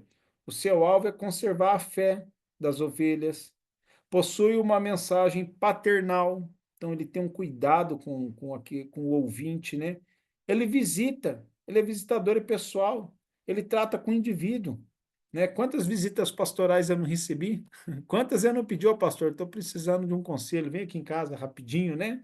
Algo desse tipo é alguém que a gente conta, né? Não é por causa do cargo que ele exerce, não é porque ele é o presidente da igreja, porque na verdade as pessoas percebem que é a vocação que Deus deu para ele. Então sempre o busca, né? Para receber a ajuda necessária. Ele é um conselheiro, ele se envolve com as famílias. Ele é alicerçado no trabalho, né? Ele não pensa em termos apenas de conversões, mas de crescimento espiritual. Ele não está muitas vezes olhando os números. Nossa igreja precisa crescer em número, mas ele olha, nossa igreja precisa crescer em qualidade, em maturidade, né? Parecer mais com Cristo. E ele enraiza-se também em um local, muitas vezes é o pastor que vai ficar anos e anos ali, enquanto o apóstolo, ou seja, o missionário, é aquele que vai, funda uma igreja, estabelece uma liderança autóctone, sai, vai para outro lugar, estabelece outra liderança e aí vai indo, né? Ele passa de cidade em cidade. A gente vê isso acontecendo com o apóstolo Paulo. Cada lugar que ele passava, ele iniciava o trabalho, deixava alguém e começava outro, né? Então, é o pastor, né? E mestres, né? É aquele didata, né? É aquele que faz parte do trabalho final, né? Trabalha com ensino também, de estabelecimento de princípios de vida cristã, comunidade. Paulo é um tipo tanto com o ministério apostólico, como também de mestre, apesar de enfatizar em mais demasiadamente no ministério apostólico, né? De levar o evangelho aos perdidos, né? Aqueles que ainda não ouviram. O mestre ele traça uma linha divisória entre a igreja e o mundo, né? Aquele que consegue ensinar e mostra o caminho e fala assim, ó, a diferença de vocês é muito grande, essa aqui, né? E o mestre ele tem essa didática de ensino, tá bom? Então, características aí de mestre. Ele ensina a palavra expondo o que tem cada ponto a ver com a vida da comunidade. Ele também é um edificador. Ele ajuda aquela igreja a ser edificada. Através dele, muitos são despertados e vocacionados para ministérios e outros percebem os dons. Ó, novamente, vou puxar a sardinha para a nossa igreja aqui. Não é puxar a sardinha, não, na verdade, que é a experiência que eu tive, né? Mas da nossa igreja, depois que o pastor Alexandre entrou, assumiu, saiu como missionário. Vou tentar lembrar. Minha família, a família que foi para a Bahia, a Poeme, que foi lá para o Piauí, saiu outro que foi para o Piauí também nos últimos 5 anos. Saiu o Kleber, que está cuidando do trabalho em Serra Azul. Saiu o pastor Maurílio, que está em Cajuru, Jurucê. Saiu a Gabi Cristina, que está entre os povo tribal lá no norte do país, lá no Amazonas, entre os Nhengatu. Quem mais? Acho que esses, olha só, não é um ministério que ele exerce, mas ele desafia, né? Ele ajuda pessoas a desenvolver nas áreas que são chamadas, que são vocacionadas para isso, né? Então, realiza-se quando conclui a sua realização, né? É quando conclui o ensino ao povo e ele vê que Deus que está falando, né? E, em geral, frustra-se com facilidade quando o povo também não reage. Fica frustrado quando não vê que pessoas estão crescendo, não estão desenvolvendo na vida cristã, né? Geralmente ele é expositivo, as mensagens de um mestre, né, pastor mestre, tanto que a gente pode olhar na Bíblia que parece que eles são ligados, né, pastores e mestres, né, mas a gente separou ele aqui, né, as mensagens geralmente são expositivas, né, ele conhece das escrituras e ele discerne bem da palavra para poder ensinar e aplicar para o povo de Deus, né, e ele espera nas pessoas a transformação. Tá bom, irmãos, a gente vai para um estudo de caso e vai ser a última coisa que a gente vai trabalhar hoje, tá?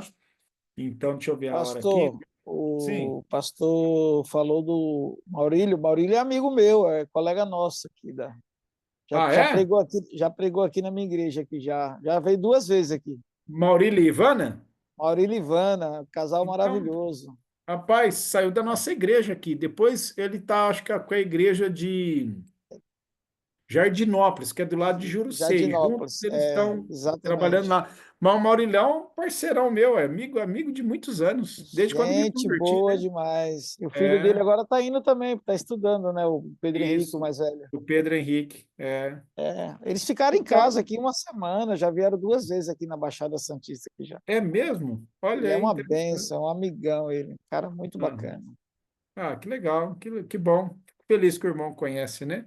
Então, são pessoas que Deus levantou aqui do nosso meio, da nossa igreja, né? E eu fico muito feliz de ver o que Deus está fazendo, mas querendo ou não, Deus está usando um líder para ajudar a encaminhar essas pessoas, né? Olha só, através do que da vocação que Deus deu para ele para fazer tudo isso, né?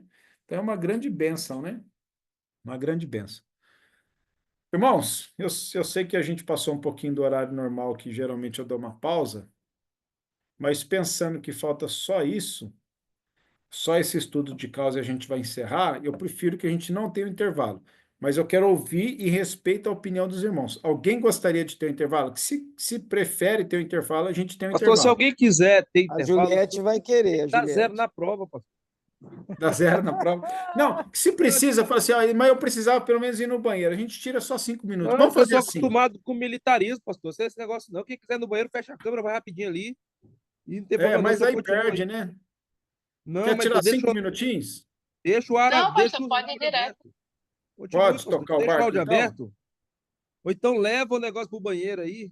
A Carla mesmo foi agora, ó, que ela tá fechado o vídeo dela. Ó, se for no banheiro, por favor, não, Não abre o Esse áudio não, né, pastor? não abre o áudio e nem o vídeo. Mas, ó, só voltando aqui nesse texto de Efésios capítulo 11 a 13, é interessante que ele fala assim, ó, e ele mesmo deu uns para apóstolos e outros para profetas e outros para evangelistas e outros para pastores e doutores, né? É o texto base. Porém, para que isso? Para que Deus deu isso, né? Para que Deus vocaciona pessoas para isso? Ó, o verso 12 e 13 responde: querendo o aperfeiçoamento dos santos. Deus está olhando para a sua igreja, Deus está olhando para o propósito dele para esse mundo, né? Para que a obra do ministério, para a edificação do corpo de Cristo. Então, Deus coloca essas pessoas, né? Para que a igreja cresça, desenvolva, chegue rumo à maturidade, né? Até que todos cheguemos à unidade da fé e ao conhecimento do Filho de Deus, ao homem perfeito, à medida e estatura completa de Cristo. Então, está dentro do propósito, do próprio chamado de Deus para a igreja, a vocação de pessoas que ele escolhe do meio do seu corpo para exercer esse ministério, essa vocação, para que o plano perfeito dele aconteça. A igreja desenvolva, a igreja cresça, a igreja chega rumo à maturidade, né? Maturidade está aí no final do versículo. É a medida da estatura completa de Cristo. É isso que Deus quer ver nas nossas vidas, na vida de cada cristão. E Deus vai usar pessoas para isso. Pessoas com habilidades, com dons, pessoas com vocação para exercer o ministério, para alcançar isso daí, então, tá bom? Então, aqui, no tipo, para um resumo daquilo que a gente viu, para depois a gente ir no estudo de caso, né? Deus chama toda a sua igreja para a salvação e a missão. Portanto, somos todos vocacionados para servi-lo com tudo que somos e temos em Cristo Jesus. Deus vocaciona alguns para funções específicas. A gente estava olhando isso daí, ministérios, para que a igreja se fortaleça e cumpra a sua missão na terra. Terceiro, Deus vocaciona para o serviço e não para uma área geográfica. A área geográfica é o direcionamento de Deus. Então Deus direciona para lugares e esse direcionamento ele pode mudar a qualquer momento. Deus chama servos para que possam servi-lo em funções específicas. O ministério não é uma plataforma de destaque pessoal. É bom lembrar isso daí. Tem gente que tem o seu ministério como o seu holofote. Ele quer estar ali no ministério, recebe seus títulos para um destaque pessoal, mas esse não é o objetivo, não. É uma oportunidade de servir aos redimidos, né, aos salvos, à igreja, né? Na verdade, cada um que é vocacionado, que é chamado para o ministério, ele tem um propósito, é servir a Deus. E servir a Deus, sabe o que é servir a Deus? É servir as pessoas. Não é ser servido, é servir as pessoas, né? Então o destaque tem que ir para Cristo e não para nós, né? A gente diminui para que ele cresça, né? E em quinto, né, Deus envia alguns para trabalho transcultural, quando onde Cristo ainda não foi anunciado, né? E se encontra além de fronteiras. E é o desejo de ele ser conhecido e adorado por todos os povos da terra, né? Então são coisas aí que a gente viu na nossa aula de hoje, tá bom? Agora indo para o final, então, eu já vou fechar o PowerPoint nosso aqui e vou deixar só que agora eu consigo me ver também. Eu gosto assim. Eu vou pedir para alguém ler esse estudo de caso e depois a gente conversa um pouco sobre ele, tá bom? Quem gostaria Eu vou abrir. Quem gostaria de ler esse estudo de caso para nós, que está aí na apostila, na página 21? Então, irmão Hélio. Juliette estava falando alguma coisa, mas estava com o áudio desligado. Juliette, pode falar, ler então, que eu estou com meio rouco. Pode ficar à vontade. Ela queria ler, pastor. Eu posso, Você pode ler? Então, tá bom. posso. Então, lê para nós, irmão. Estudo de caso. 1977. Em 1977, na ilha de Java, Indonésia, um casal inglês começou um trabalho inicial entre a tribo Ascani. Fundaram um posto missionário e por quase 7 anos aprenderam a língua, entenderam basicamente a cultura e comunicavam-se bem com os Ascani. Entretanto, nenhum fruto ainda poderia ser visto em termos de conversões. Cole era um homem estudioso da palavra. Havia feito bons ministérios no co-pastorado de 2 grandes igrejas no interior da Inglaterra. Paciente, zeloso e comunicativo, aproveitando a oportunidade de reunião da tribo para tentar comunicar-lhes o Evangelho de Cristo, sem grande sucesso. Obteve resultados quando houve um grande desentendimento entre duas famílias tradicionais na cultura ascani, resolvendo o problema quando os convenceu que era mais honroso perdoar do que guardar rancor. Ruth, sua esposa, dedicada e talentosa, tentava trabalhar junto às mulheres ascanes, tendo tido grande sucesso com uma mulher da tribo dos Prunes, que havia se convertido com um trabalho missionário em sua aldeia e que agora, por casamento com o ascane, mudava-se para a aldeia de Ruth. Dessa forma, todos os dias Ruth ia à palhoça de Anhá para lhe expor a palavra e ouvir sobre suas dúvidas, problemas e lutas com o marido infiel. Mas, na verdade, Nahá era o único trabalho visível frutífero dos 7 anos de trabalho. Após uma estadia de férias na Inglaterra, Paul e Ruth levaram consigo um recém-formado missionário de nome Anderson, que lhes ajudaria no trabalho. Durante 6 meses, Anderson lutava com a língua ascani e, apesar de muito sem jeito, começava a falar algumas palavras básicas. Com apenas 8 meses de estadia entre eles, Anderson passava 50% do seu tempo nas plantações, pescarias, caçadas e passeios com o povo ascani. Em 13 meses de estadia, apareceram os primeiros frutos de conversão. 2 mulheres e um homem pediram a ele para passarem para o lado do Deus vivo. Usando algumas analogias e um pouco de tradução, sem muita habilidade, Anderson conquistava a atenção de toda a aldeia, chegando com 2 anos de estadia a ter uma comunidade evangélica ascani com 54 membros. O trabalho crescia e Ruth não tinha mais tempo nem mesmo para as refeições, pois passava dia e noite de casa em casa, palhoça em palhoça, explicando e ouvindo as mulheres que haviam se convertido, ensinando-as a falarem às outras sobre o que Deus havia feito em suas vidas. Paul sente-se frustrado por algum tempo, até que começou a ser visto como um homem importante pela comunidade evangélica ascani, adquirindo ainda maior honra do que Anderson entre eles. Passou a lhes falar do livro de João e Marcos, e por mais um ano lhes falava sobre estes 2 livros. Todos ouviram atentamente. Certo problema de liderança, entretanto, veio a causar a relocação de Anderson, que alegava não se sentir mais útil, pois a comunidade havia parado de crescer aos 70 membros, chegando a aludir que talvez fosse pela participação de Carol. Foi remanejado para a base da missão na cidade, onde permaneceu por pouco tempo e, de forma independente, continuou a trabalhar em tribos. Perguntas. É Não, para acho ler que as tá bom perguntas? até aí. Não, Ah, não tá. precisa, não. É só para a gente pensar a história aí, né? Esse estudo de caso. Teve aí esse casal, né? Que foi para essa ilha aí na Indonésia e eles começaram a trabalhar entre os Ascani.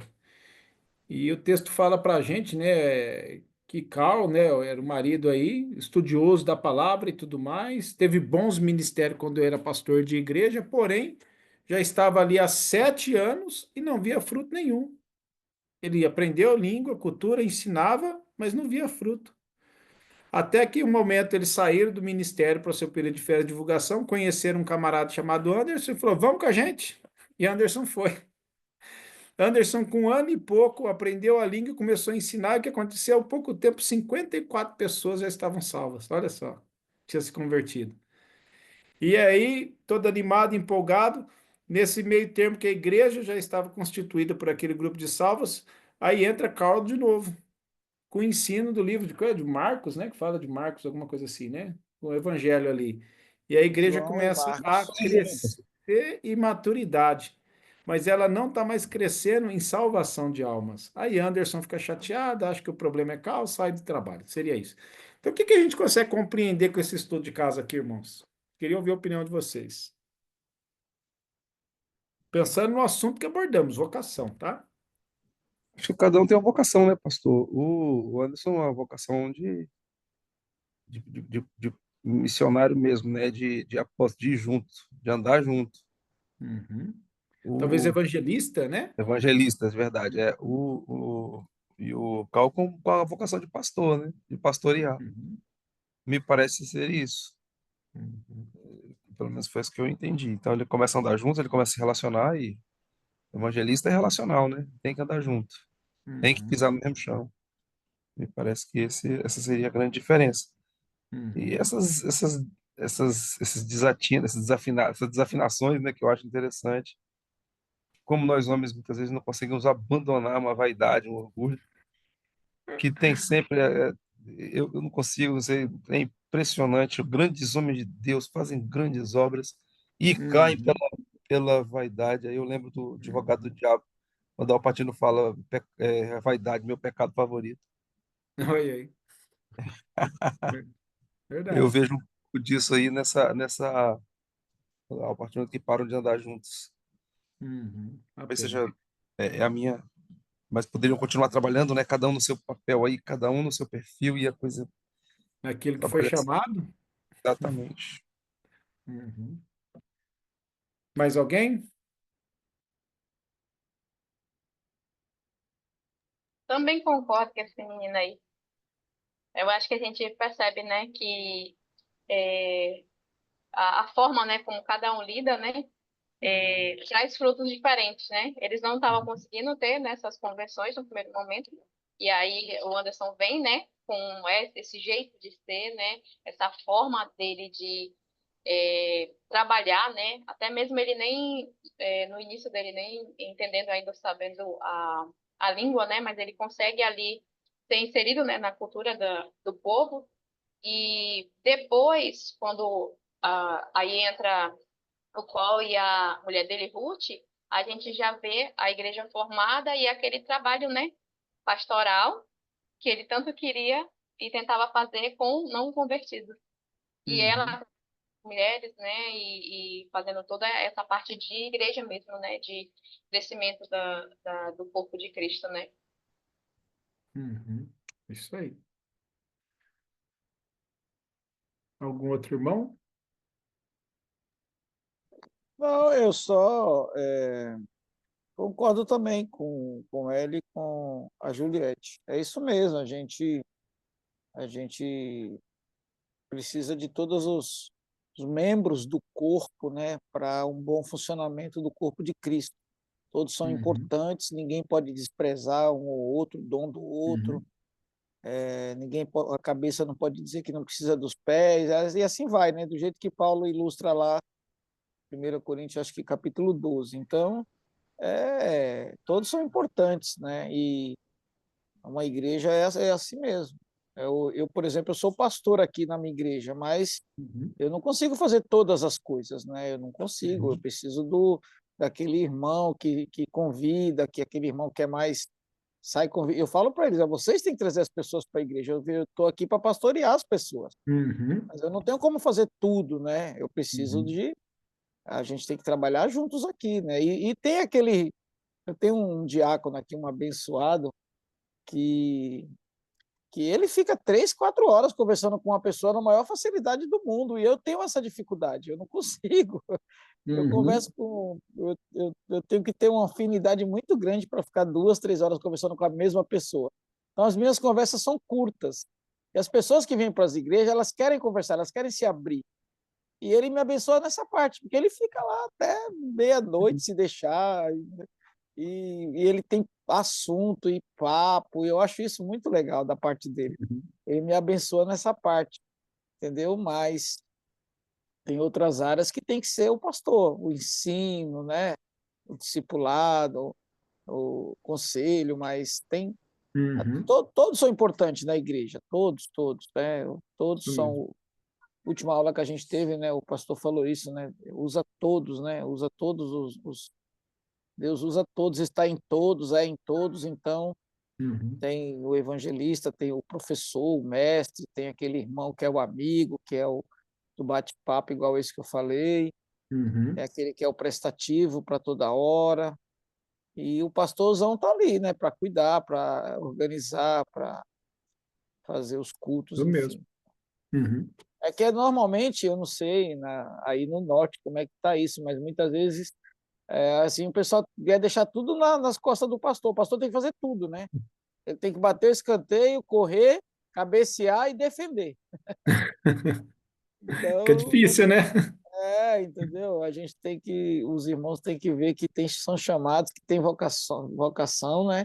E fazer, entendeu? E Isso fazer o mesmo. que Deus colocou na vida deles. Uhum. E até como pastor, encorajar que cada um entenda qual a sua vocação para exercer, né? O bom crescimento da igreja. Exatamente. Eu já estava aqui salvando aqui os versículos que você me deu, já dá uma boa uma pregação aqui sobre isso, o chamado É. e a vocação. Uhum. Mais alguém das irmãs querem fazer algum comentário? Então, irmãos, é basicamente isso mesmo, né? A gente nota nesse estudo de caso, isso aí é um caso real, tá? Esse material, ele produz ele tem esses casos aí que baseados em fatos reais, são missionários de verdade, existiram, né? Existem esses missionários que não morreram ainda, né? 1977, pode ser que ainda estão velhinhos aí, né? E, e a gente percebe isso, cada um na sua vocação, né? Interessante, porque Deus deu essa vocação para cada um, né? Não significa que Deus não vai usar pessoas que não estão na sua vocação e está fazendo ministério. Mas quando a pessoa está dentro da sua vocação, dentro da habilidade que Deus deu para ele, ele consegue desenvolver com mais naturalidade.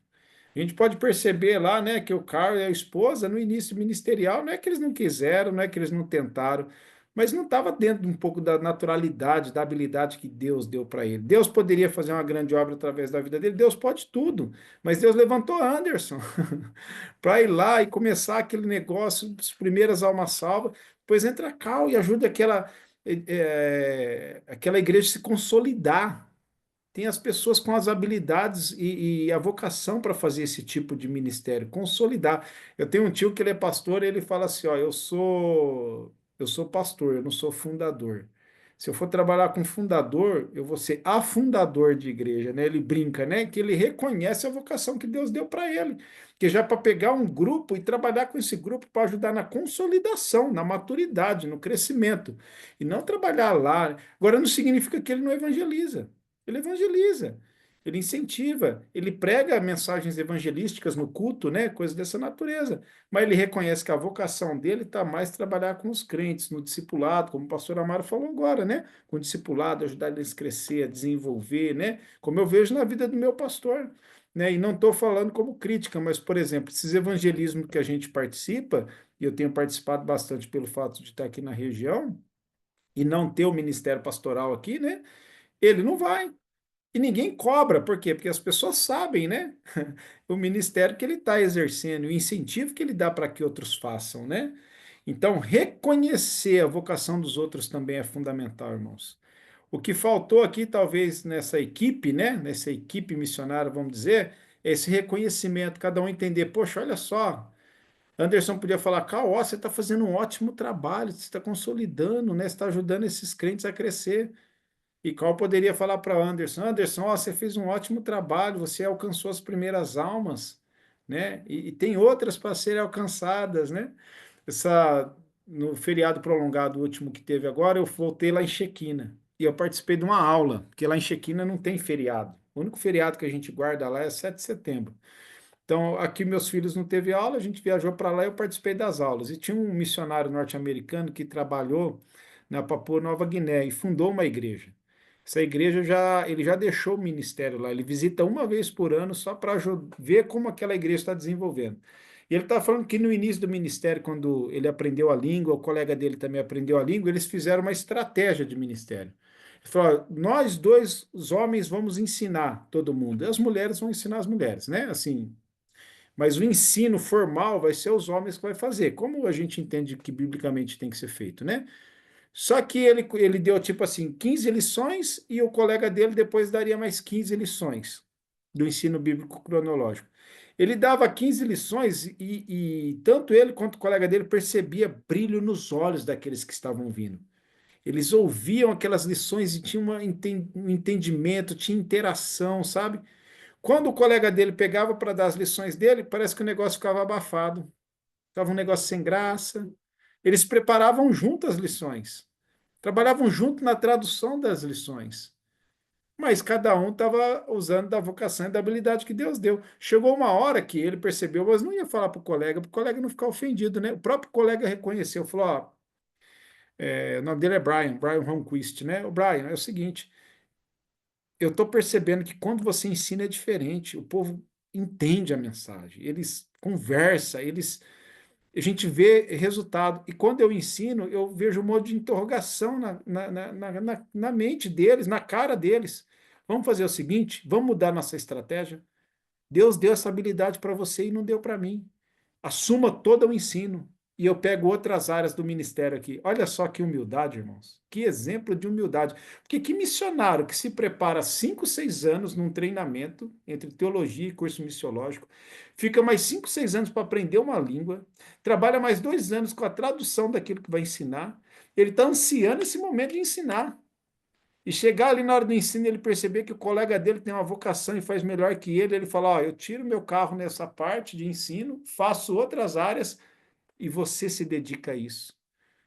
Esse amigo dele é um mestre para estudar, para reconhecer, para preparar as lições. Então eles falaram: ó, você fica no preparo das lições, você vai durante o dia percorrer a aldeia e pegar um feedback com o povo, o que, que eles estão entendendo, o que, que não está, vai preparar novas lições e eu fico com o ensino, então.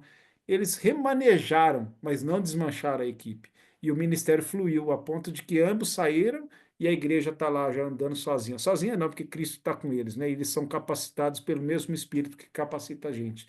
Então, amados, reconhecer a sua vocação e a vocação de outros vai contribuir para o reino de Deus e pensando no ministério transcultural também. E no ministério pastoral, o pastor Amaro acabou de falar aí, né? Eu incentivo o povo, eles fazem outras coisas, porque o meu trabalho é esse e aquele, né? E é isso aí mesmo. Então, isso é fundamental, tá bom? Da minha parte, eu Pastor, termino por aqui. isso que Sim. o senhor falou me lembrou uma história que o pastor Marcos Silva, que é o nosso professor, foi nosso professor Uhum. aqui, né? É o Conheço ele. presidente da Comunhão Nacional. Ele Uhum. falou uma coisa que eu achei incrível, porque é o que o Hélio falou aí no começo, pastor, é falta de humildade Uhum. nas lideranças, entendeu? Essa história que o senhor contou é maravilhosa, é incrível, Uhum. porque isso hoje falta muito. Mas o pastor Marcos contou uma história aqui para a gente muito legal, que um membro foi perguntar para ele um assunto escatológico. E ele virou para o membro e falou: rapaz, esse negócio aí você vai perguntar lá para o Alexandre Dutra, que eu não sei não, isso aí, essa área É a área não é do minha, Alexandre. não. Essa área é do Alexandre, cara. Fala com o Alexandre. Escatologia, pergunta para o Alexandre. Ou seja, uma humildade. Olha, o que eu sei eu te falo, mas isso daí pergunta para quem estuda, para quem é mais capacitado, entendeu? Uhum. Então, é esse Verdade. tipo de coisa que eu reconheço que o meu diácono aqui, o irmão, ele tem mais esse contato com as pessoas, ele tem Uhum.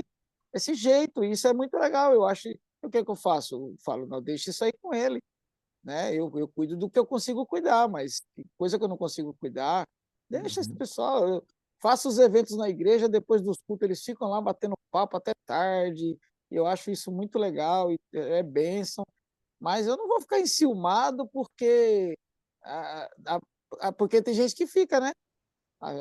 Tá querendo tomar meu lugar, tá querendo ser o pastor, entendeu? Isso. Tem gente que começa a confundir, né? Isso é muito triste, é muito chato isso É daí. triste mesmo. Uhum. É isso aí. Então, vocação, né? Deus deu pessoas para exercer essas vocações, esses ministérios, para o bom andamento da Igreja de Cristo, para o crescimento e maturidade, né, da sua igreja e para os seus propósitos eternos, né? Mais alguém? Ok, meus irmãos. Então eu vou encerrar por aqui.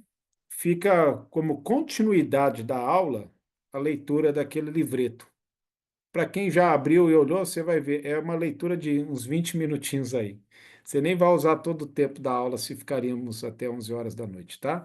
E eu não tenho dúvida que vai ser uma bênção. Boa parte desse material que eu apresentei nessa noite foi tirado desse livro, tá? Então você vai perceber isso também. Então é bom que você tenha o material da aula que não está na apostila, né? Nesse livreto aí também. Eu tenho certeza que vai ser uma bênção para a sua vida e em algum momento você vai lembrar dele para aconselhar outros também, né?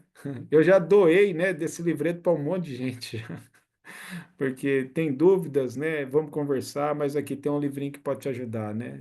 E já fiz até discipulado com pessoas que falavam que queria ser missionário. Então vamos estudar junto? Vamos. Aí pegamos esse livreto e estudamos juntos, né? Foi bem interessante. Mas tá bom, irmãos. Ó, Deus abençoe. Vamos orar e eu vou fechar aqui, então, depois que os irmãos saírem, né? Aí eu fecho a aula, tá bom? Pai eterno, obrigado a Deus por esse tempo precioso com esses amados irmãos e obrigado ao Pai porque reconhecemos que nós não somos capazes de realizar uma obra tão grande, tão perfeita que é o que o Senhor está fazendo. Agradecemos ao Senhor porque o Senhor nos dá o privilégio de fazer parte. O Senhor nos dá a alegria de se envolver dessa obra, Pai. E além disso, o Senhor também nos dá vocação, o Senhor nos dá habilidades, o Senhor nos dá dom, para que a gente possa exercer, ó Pai, essa obra que o Senhor nos chamou para realizar. Sabemos que não estamos sozinhos em nenhum momento, ó Deus eterno. E também temos a certeza de que ela será cumprida, porque o Senhor já disse, ó Pai eterno, que toda essa obra será completa um dia. Obrigado a Deus, porque podemos aprender um pouco mais do Senhor, isso anima o nosso coração. Abra os nossos olhos a cada dia, Pai, para que nós possamos olhar para nós mesmos e ver tudo aquilo que o Senhor tem nos dado e ver se nós temos utilizado, se nós temos usado das habilidades, dons e vocação que o Senhor nos dá na obra que o Senhor tem nos chamado. E ajuda-nos também, ó Pai, a enxergar na vida dos nossos irmãos e a apoiá-los e encorajá-los para que também o exerçam. Tudo pensando, ó Pai, na edificação da sua igreja, no crescimento e maturidade das nossas vidas e dos nossos irmãos. Obrigado por tudo. Oramos gratos em nome de Jesus. Amém, ó Deus. Boa tarefa para vocês, meus Amém. irmãos, e boa noite. Obrigado, meu Amém. pastorzão. Boa noite, meu povo. Boa noite, Mário, querido, demais. Abraço, delegado. Demais, querido.